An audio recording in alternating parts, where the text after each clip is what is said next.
بسم اللہ الرحمن الرحیم الحمد للہ رب العالمین والعاقبۃ للمتقین والصلاة والسلام علی خیر خلقہ محمد وآلہ واصحابہ اجمعین۔ آج زاد الطالبین میں ہمارا 202 نمبر سبق ہے، جس میں ہم حدیث نمبر 196 کا ترجمہ، لغوی و صرفی تحقیق، تشریح اور ترکیب کے بارے میں پڑھیں گے۔ حدیث نمبر 196 ہے، من دل علی خیر فَلَهُ مِثْلُ أَجْرِ فَاعِلِهِ من دل على خير فله مثل أجر فاعله۔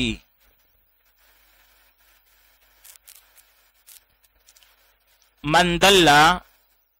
جو دلالت کرے، جو رہنمائی کرے، على خیر، کسی بلائی پر، فَلَهُ، بس اس کے لیے ہے، مثل اجر فاعلہ، اس کے کرنے والے کی طرح ثواب۔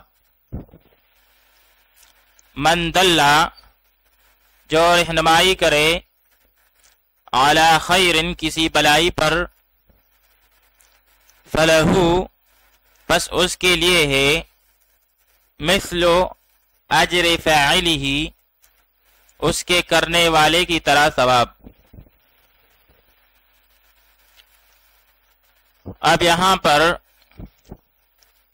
دل صیغہ واحد مذکر غائب، پہلے ماضی معلوم، اسباب نصر ینصرو، جیسے دل یدل دلالتا الی شیء وعلیہ، بمعنی رہنمائی کرنا، راستہ دکھانا۔ اور باب ضرب یضربو سے دل یدل دلالا، بمعنی عورت کا اپنے خاوند کو نخرہ دکھانا، ناز کرنا۔ آئیے اب اس حدیث شریف کی تشریح پڑھ لیتے ہیں۔ راوی ابو مسعود الانصاری رضی اللہ تعالیٰ عنہ فرماتے ہیں کہ ایک آدمی آیا نبی کریم صلی اللہ علیہ وآلہ وسلم کے پاس، اور اس نے کہا کہ میری سواری تک گئی ہے، بس آپ مجھے سوار کر دیجئے دوسری سواری پر۔ تو نبی کریم صلی اللہ علیہ وآلہ وسلم نے فرمایا کہ میرے پاس سواری تو نہیں ہے کہ جس پر تجھے سوار کر دوں۔ تو اتنے میں ایک آدمی بولا کہ اللہ کے رسول صلی اللہ علیہ وسلم، میں اس کو بتاتا ہوں کہ کون اس کو دوسری سواری پر سوار کر سکے گا۔ تو اس پر نبی کریم صلی اللہ علیہ وآلہ وسلم نے یہ ارشاد فرمایا کہ جس نے صرف رہنمائی کی اس کو پورا ثواب ملے گا، اس شخص کے برابر جس نے اس کا کام کیا، کیونکہ ہر خیر کی طرف رہنمائی بھی خیر ہی ہوتی ہے۔ اس حدیث پاک میں اس بات کی وضاحت ہے کہ دوسروں کو نیک عمل اور بھلائی کی بات بتانے والا ان کے عمل میں پورا شریک رہتا ہے۔ ایک اور جگہ پر آپ صلی اللہ علیہ وآلہ وسلم نے فرمایا، بھلائی کی بات بتانا صدقہ ہے۔ ہمیں چاہیے کہ جتنا دین سیکھیں اسے لوگوں تک پہنچائے، تاکہ فریضہ تبلیغ بھی ادا ہو اور بہت سے اعمال کے اجر کا ایک ذریعہ بھی بن جائے، یعنی صدقہ جاریہ بھی ہو۔ اللہ تعالیٰ کا بندے پر احسان ہے کہ یہ مساعی یعنی خیر کی طرف بلانا یا خیر کی طرف رہنمائی کرنا اللہ کے ہاں اتنی محبوب ہے کہ اس کی دعوت دینا ہی باعث اجر و ثواب ہے۔ اس سے معلوم ہوا کہ بھائی کوئی مانے یا نہ مانے ہمت نہیں ہارنی چاہیے بلکہ اپنی محنت جاری رکھنی چاہیے۔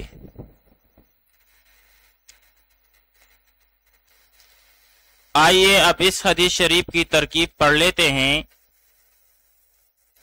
من شرطیہ جازمہ، دلہ فعل اور اس میں ہوا ضمیر مستتر جائز الاستتار ضمیر مرفوع متصل مرفوع محلن ہو کے اس کا فاعل، پھر آگے جا کر علی جارا، خیر مجرور،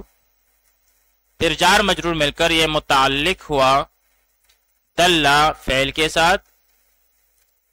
پھر فعل اپنے فاعل اور متعلق کے ساتھ مل کر جملہ فعلیہ خبریہ ہو کر شرط، پھر آگے جا کر فلہو اس میں فا جزائیہ، لہو جار مجرور مل کر یہ متعلق ہوا ثابت محذوف کے ساتھ، پھر ثابت سیغہ اسم فاعل شبہ فعل اپنے ہوا ضمیر فاعل اور متعلق کے ساتھ مل کر شبہ جملہ ہو کر خبر مقدم ہوئی،